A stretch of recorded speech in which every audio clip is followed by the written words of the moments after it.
This time it's different. This is the new economy. We are just coming out of the longest bull run in history, 11 years. Started in 2011. And at 2011, I made the biggest fortunes of my life because that was the MBS, mortgage-backed securities, and the CDO crashes, the real estate crashed. And I backed up the truck and I borrowed $300 million to buy the best real estate all across the Southwest. This is the largest, longest bull market in history.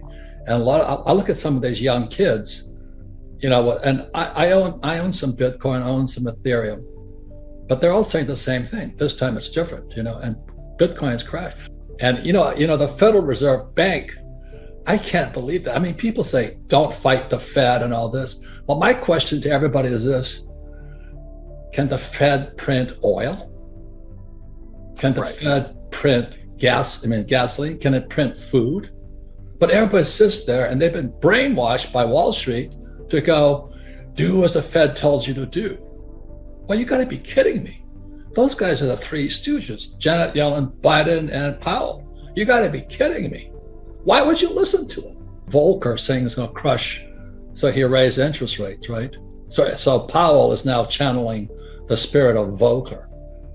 And, when Volcker crushed inflation, debt to GDP was 30%.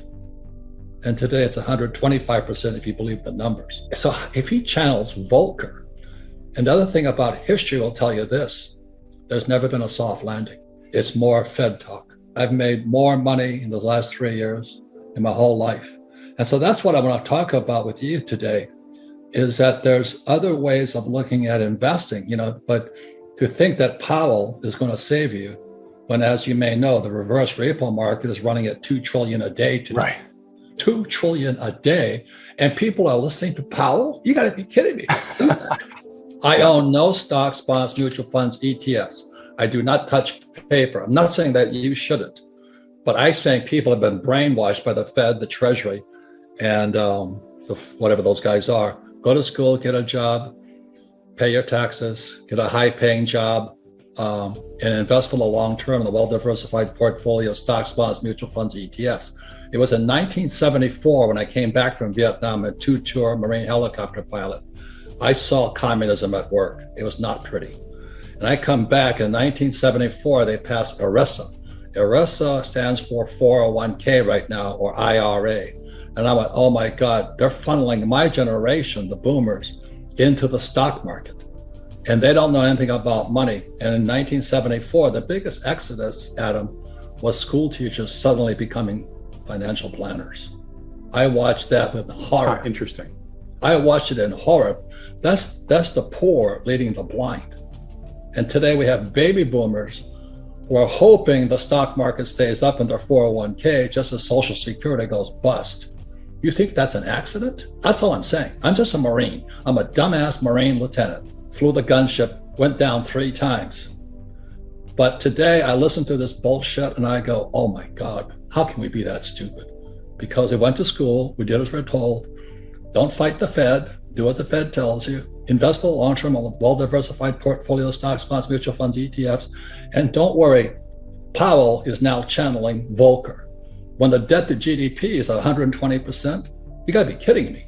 So when they were dropping the interest rates, I thought I died and went to heaven, because I'd buy apartment houses. I own 13,000 apartment houses. Every time the Fed dropped the interest rates, it jacked the value of my properties up, but I also improved the properties and I refinance out. So today I own no money in any of my properties. 13,000 units, all throwing cash. They said in a bull market, even idiots feel smart. I'm listening to all these idiots, after 2011, the market crashed in 2008 because the repo market went bad. And the repo market is the credit of Lehman Brothers and Bear Stearns was bad. And they hammered Bear. Anyway, it's a long story. My friends are all inside that world. But then when it came back out, they just started pumping money, just like you said about Christine Lagarde, just start lying. And what they did was they kept printing more money to save a bad economy. It was already crashing again in 2011, but they kept printing money. And today we're going to pay that price. I use debt because debt is tax-free money. So what I did was I rehab my apartment, 13,000 of them. I just kept buying more with the cash flow, and I'd refinance out as interest rates dropped. So I'm in good shape now. Then I set all interest rates right now. So I use debt. And who's that guy who says live debt free? Well, that's his opinion. I don't do that. I don't flip houses. Remember all those guys were flipping? So everybody flipped. No, they were stupid. When the moment you flip, you have a tax consequence. I never flip. I finance out. There's tax-free money. And not only that, is when I started investing, I had to invest at 12% interest rates. I like debt, and I don't pay taxes. Because every time I borrow more money to float my properties, there's 3 types of tax breaks. I got appreciation, depreciation, and amortization. So I zero out. So my cost of money is, my tax on debt is 0. And I use that tax, appreciation, depreciation, amortizations, all in which I had poured debt, to offset tax in my income. When Biden took the Keystone XL pipeline off, my oil I was selling from the ground, which is a tax break also, went from $30 a barrel to $130 a barrel. Today it's like $120. Yeah. But I went, oh my God, this guy Biden is going to bankrupt us. I'm not saying him, but there's somebody who wants to bankrupt, because oil is the lifeblood of civilization. I worked for Standard Oil of California as a tanker officer when I graduated from school. I understand oil. I was on the Alaska pipeline and all this. I'm like, he's screwing us.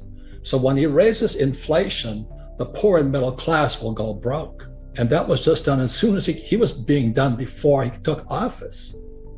And so I'm looking at this guy's going to sell America down the drain. I'm not saying it's him, but somebody wants us to go broke.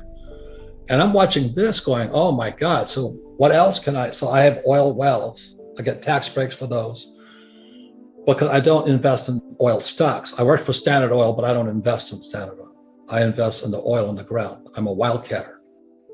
Everybody says don't do it. I don't recommend it, but I like doing it. My gold mines don't do it. I like doing it. There's more opportunity today than ever before, but not if you've been brainwashed into going to school, getting a job, paying taxes, live debt-free, and invest in the stock market. This bubble right now, Adam, is a bigger bubble than 2008. This is the everything bubble. You know, it's going to be not only stocks, bonds, but also credit. But it's more opportunity is going to come out of it. And that's what I'm saying. Be careful who you listen to, because your best asset, but also your biggest liability, are the ideas in your head. And be careful who puts them there.